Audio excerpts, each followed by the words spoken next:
এই চোরের দলে নাম লিখতে হলো তোমার? ছ্যাচড়া কথা করে, তুমি বহুত বড় ছ্যাচড়া। তুমি ইসলাম ধর্মে তুমি সবচেয়ে বড় গাদ্দার এই মাতিন সাহেব। ছ্যাচড়া শালাই মুসলমান নামের গাদ্দার মুনাফেক এই মাতিন। কিছুদিন আগে বলেছিল আব্বাস সিদ্দিকী নাকি ফজা, ও ফজা নাকি আবার মুখ্যমন্ত্রী হওয়ার স্বপ্ন দেখে। হ্যাঁ, তখন তোমার খুব ভালো লেগেছিল। তখন তোমার বাপের বেটা খুব তুমি বলে বলে বেড়াচ্ছিলে যে হুজুরের ছেলেরা কেন রাজনীতি করবে, পীর সাহেবরা কেন রাজনীতিতে আসবে। তুমি খুব বড় বড় মানে তুমি খড় খাও না, তুমি গাদাই গা ঘষো। তুমি তোমার একটা কথা পরিষ্কার সাবজেক্টে বলে রেখে দিই মাতিন সাহেব, তোমাদের আর কোনো খেয়ে কাজ নেই। কোনো ছ্যাঁচড়া লোকের নাম আমাদের সামনে বলতে হয়? ছ্যাঁচড়া শালাই মুসলমান নামের গাদ্দার মুনাফেক এই মাতিন। কিছুদিন আগে বলেছিল আব্বাস সিদ্দিকী নাকি ফজা, ও ফজা নাকি আবার মুখ্যমন্ত্রী হওয়ার স্বপ্ন দেখে। হ্যাঁ, তখন তোমার খুব ভালো লেগেছিল। তখন তোমার বাপের বেটা খুব তুমি বলে বলে বেড়াচ্ছিলে যে হুজুরের ছেলেরা কেন রাজনীতি করবে, পীর সাহেবরা কেন রাজনীতিতে আসবে। তুমি খুব বড় বড় মানে তুমি খড় খাও না, তুমি গাদাই গা ঘষো।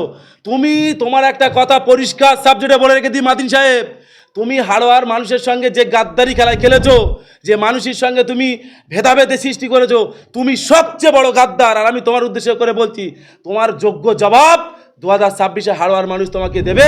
এবং আমি হাড়োয়া ভাঙড়বাসী, ভাঙড়ের ছেলে হয়ে বলছি, হাড়োয়ার মানুষকে বলছি যে তোমরা আগামী 2026-এ মাতিন সাহেবকে যোগ্য জবাব ওই হাড়োয়া থেকে, ওই হাড়োয়ার খালা আছে না, ওটা কী বলে ওটা, ওই হাড়োয়ার যেটা যে গাং আছে, ওই গাঙে ওনাকে ফেলে দিও। যে বলেছিল যে রাজনীতি করা হারাম, রাজনীতি আমরা করি না, আমরা হুজুর মানুষ, আমরা ধর্মকর্ম নিয়ে থাকি, আমরা লেকচারার, আমরা বড় স্কলারশিপ নিয়ে থাকি, আমরা ইসলামিক প্রচার করি। তুমি এখন কোথা থেকে এসেছো? তুমি এখন বলছো আমি দেশের পরিকাঠামো দেখে আমি এখন রাজনীতিতে এসেছি। তোমার লজ্জা করে না? তুমি নিজে দল খুলতে পারতে তো। তুমি তো নিজে দল খুলে নিজে দেশের পরিকাঠামো সুন্দর বাস্তবায়ন তুমি করতে পারতে তো। তুমি কেন এই চোরের দলে নাম লিখতে হলো তোমার? ছ্যাচড়া কথা করে, তুমি বহুত বড় ছ্যাচড়া। তুমি ইসলাম ধর্মে তুমি সবচেয়ে বড় গাদ্দার এই মাতিন সাহেব। তারা বড় বড় জবাব দেয়, বড় বড় কথা। হ্যাঁ, আমার বলতে ভুল, আমার হয়তো খারাপ লাগছে যে আমি কিছুদিন আগে তারাকেও মানতাম, কিন্তু তার এই একই পরিকল্পনা, তার এটা কি, এইটা তার কর্মের ফল? হ্যাঁ, মানুষের নিয়ে ছিনিমিনি খেলা। কাদের থেকে শিক্ষা নেবো আমরা? কাল পর্যন্ত আপনারা বার্তা দিতেন যে এটা করো সেটা করো, এই শাসক দল ভালো না, সঠিক পথে মানে তোমরা প্রচালিত হয় আমাদের বলতে।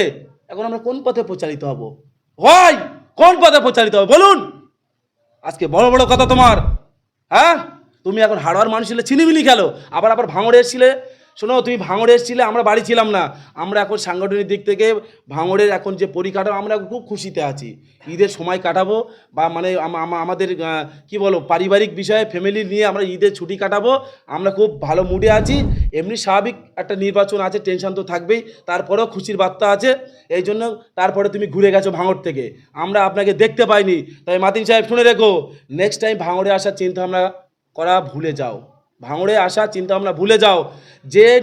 যেই জাতির নিয়ে যে তুমি লড়াই মেতেছো, এই লড়াই কিন্তু শেষ লড়াই, কিন্তু তোমাকে সেই গণতান্ত্রিক পদ্ধতিতে তোমার এই লড়াইয়ের কিন্তু শেষ রক্ষা তোমাকে করতেই হবে, এটা বলে রাখলাম।